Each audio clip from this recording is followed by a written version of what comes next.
So I'm going to start with a question for you all and ask you to raise your hand if you would like to change the world. Anybody here want to change the world? All right. I'm glad to see that. Now, secondly, raise your hand if you think that's likely to happen. All right, we got a little bit of hope in there. All right. Well, let's try a smaller challenge this time.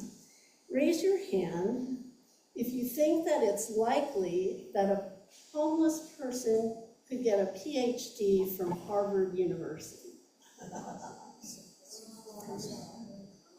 Well, I'm glad you guys have so much hope in the possibilities of life. So let me tell you about Liz Murphy. She grew up in the Bronx, New York. Tragically, her parents were poor and drug addicted, and both contracted HIV from their drug use. Needless to say, she had a rough childhood. At the age of 13, Murray was put into a group home. She ran away and became homeless at the age of 15. Then her mother died of AIDS. With that, Liz realized that she was repeating a pattern, that she was going down the same path her mother had followed. Fearing what would happen if she didn't turn her life around, she began applying to one high school after another, determined to finish her education. She applied to 70 schools. She was rejected over and over and over again. And yet somehow she didn't give up. And then miraculously, she heard that a school called Humanities Preparatory Academy in Manhattan had just opened its doors and was looking for students. She applied, she was accepted. And 2 years later, she graduated with a 95 average at the top of her class. But that's not all. She entered an essay contest sponsored by the New York Times, and she won. Based on those achievements, she was accepted into Harvard. She ended up earning her doctorate in clinical psychology from the university. Liz Murphy is now the co-founder of a youth mentoring organization called the Arthur Project and works as an inspirational speaker. So I'm here today to talk about possibilities, because I think most of our limitations, the limitations that we face, are caused by an unwillingness to open up to the possibilities that are truly available to us. I spent decades working as a religious educator at Unitarian Universalist churches on both the East and West Coasts. I loved it, but I never thought I would be a preaching minister. And yet now, here I am in my third year with you. I love you too. My husband, Rob, spent decades working as an advertising account executive, but he always wanted to be a writer. He started writing professionally in 2009, and not only made a living at it, he's now a published author. So let me open you up to some possibilities with a poem by Robert Bly. Think in ways you've never thought before. If the phone rings, think of it as carrying a message larger than anything you've ever heard, vaster than 100 lines of Yeats. Think that someone might bring a bear to your door, maybe wounded and deranged.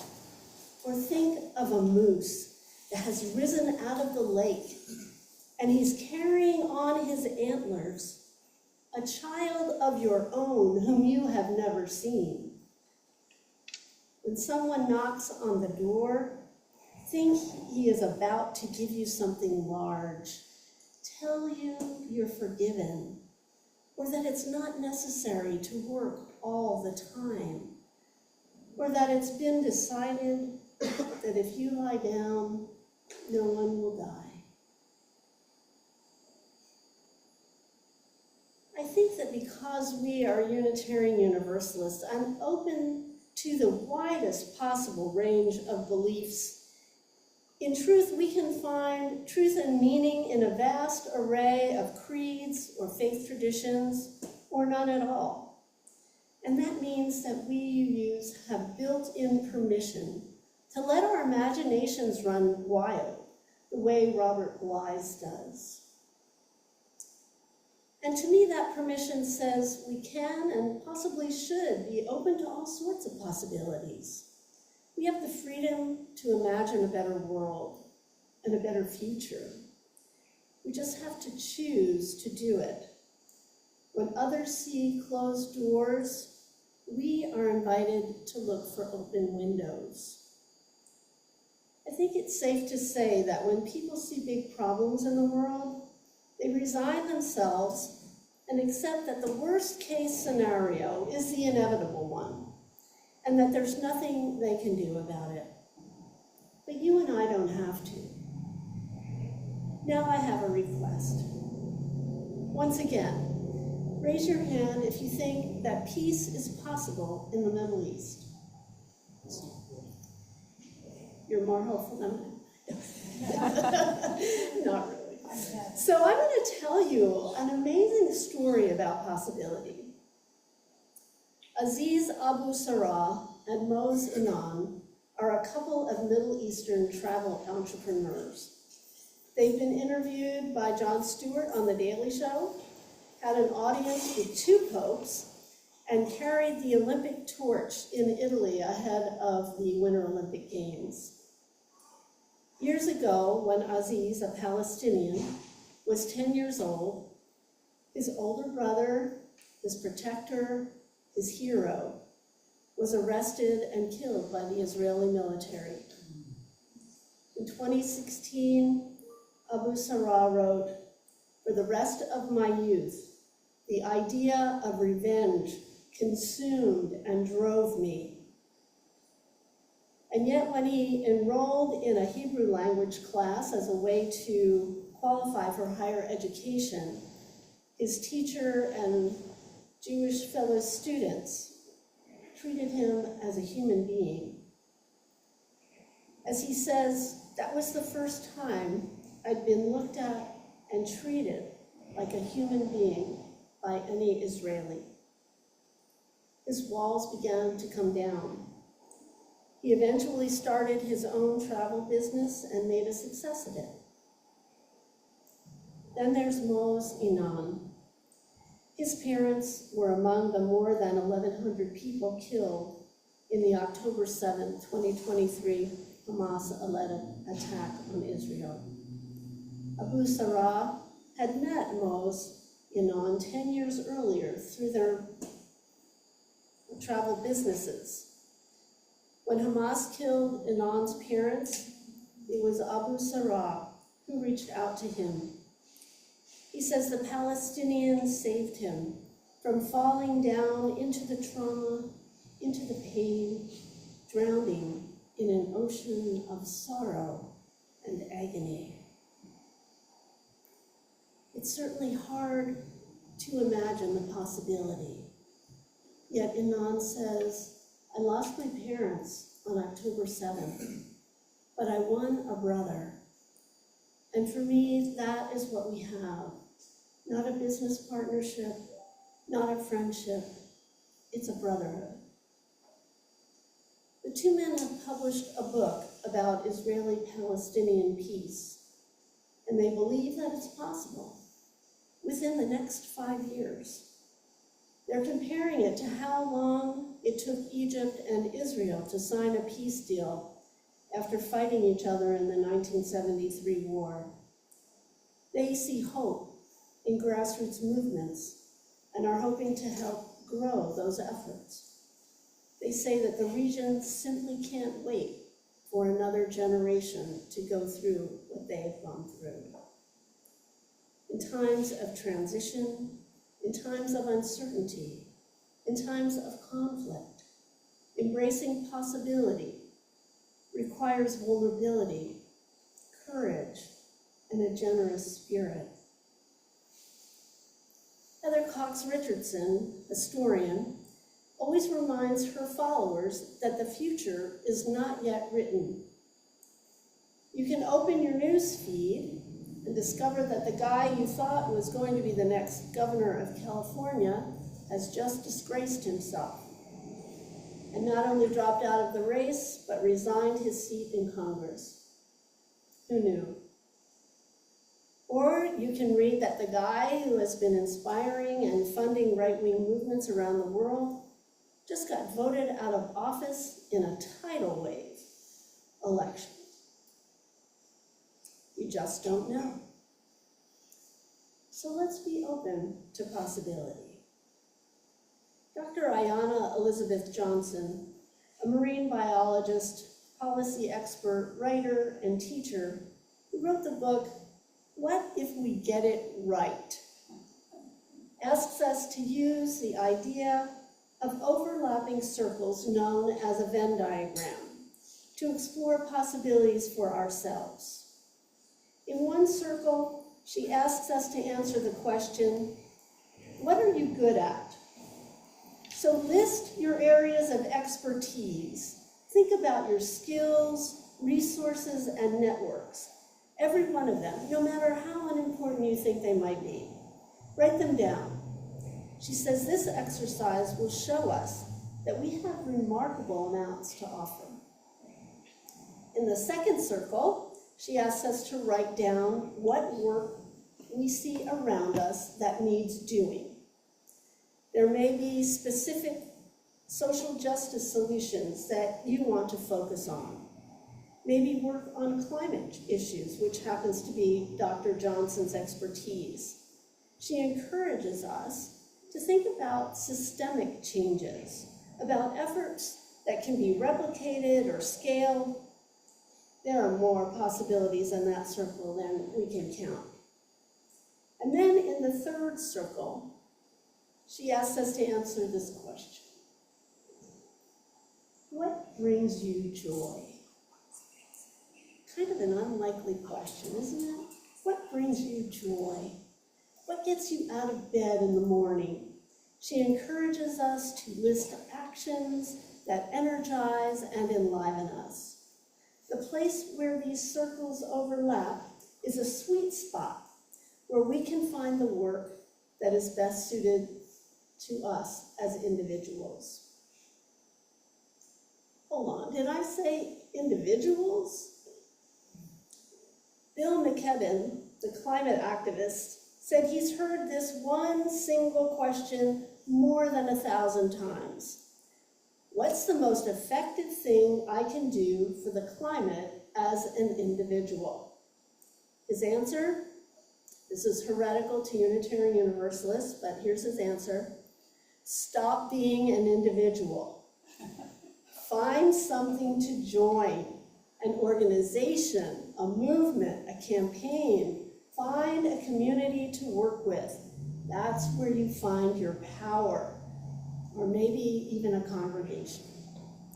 Do we dare to act together with others, to imagine the possibilities and act on them? So let's remember these questions. What are you good at? What needs doing? What brings you joy? What I really like about Dr. Johnson's Venn diagram, that is heavily based on a process called Ikigai from Japan, is how easily it can be put to use to find possibilities for our lives and to move us closer to our inner purpose. It doesn't ask us to make radical shifts. It doesn't demand that we upend our current situation or invest large sums of money. It only requires us to interrogate our own lives and see what comes to the surface. What am I good at? What needs doing? What brings me joy? We tell ourselves about what's possible for us, and that's really powerful. And yet the funny thing is, if those stories are negative and we want to change them, it isn't that hard to do. Bill Burnett and Dan Evans are Stanford professors, and they have popularized something called design thinking through a series of books. They reported on a study of newly arrived Stanford students. Now, of course, all of those students are really smart, but they do come from wildly diverse backgrounds. Some are pretty disadvantaged, and when they get to the campus, they meet others who are clearly much more college ready. The disadvantaged students may believe they will never make it against that kind of competition. They may begin to close down their possibilities. But Burnett and Evans found that a simple intervention had profound and lasting impact on those students. It consisted of a 15-minute presentation, not a whole semester, not a lifetime, 15 minutes, from someone of a similar background who had succeeded. A student who told them, yes, it was going to be challenging, and they would have to work hard, but that they could succeed. The new arrivals were used to working hard, so that wasn't a surprise. That's how they got into Stanford in the first place. A single 15-minute encounter changed the story they were telling themselves, and the effects lasted throughout their university experience. Burnett and Evans say you can't solve a problem you aren't willing to have. They mean that while you may wish you were in a different situation, you aren't. So instead of being in denial, procrastinating, wishing things could be different, we have to come to a radical acceptance of our own reality. Only then can we access the power of transformation. They use the example of being in an airplane when the pilot comes on the microphone and announces, folks, there's going to be a 40-minute delay before takeoff. Of course, everyone on the plane groans, but they ask you, what are your options? You can calmly read a book, you can take a nap, or you could yell and complain and get escorted off the plane by an air marshal. Do that, and at least you won't have to wait on the tarmac for 40 minutes. But Burnett and Evans ask us to think about it this way. I have to be here until the plane takes off. How would I like to use that time? In other words, we can't get to a viable, possible solution until we accept the reality that we find ourselves in. So coming to acceptance of our reality, whether it's an unavoidable delay, a serious medical diagnosis, or an exciting opportunity, is a really big deal. That reality is the foundation from which we begin. That is the basis on which all subsequent decisions have to be made. That's why Burnett and Evans ask us to start by looking at the world dispassionately, objectively, not as we fear it might be or wish it could be, but just as it is right now. They advise us to do that and then embrace that reality as fully as we can. And then act toward our goal or our solution. Fail, iterate, modify, act again. In each action lie a world of possibilities.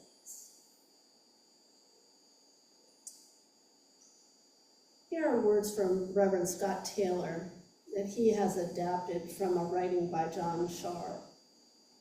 May this flame that we will shortly extinguish cast its light toward the coming days, reminding us that the future is not simply a place that we are going, but a place that we are creating.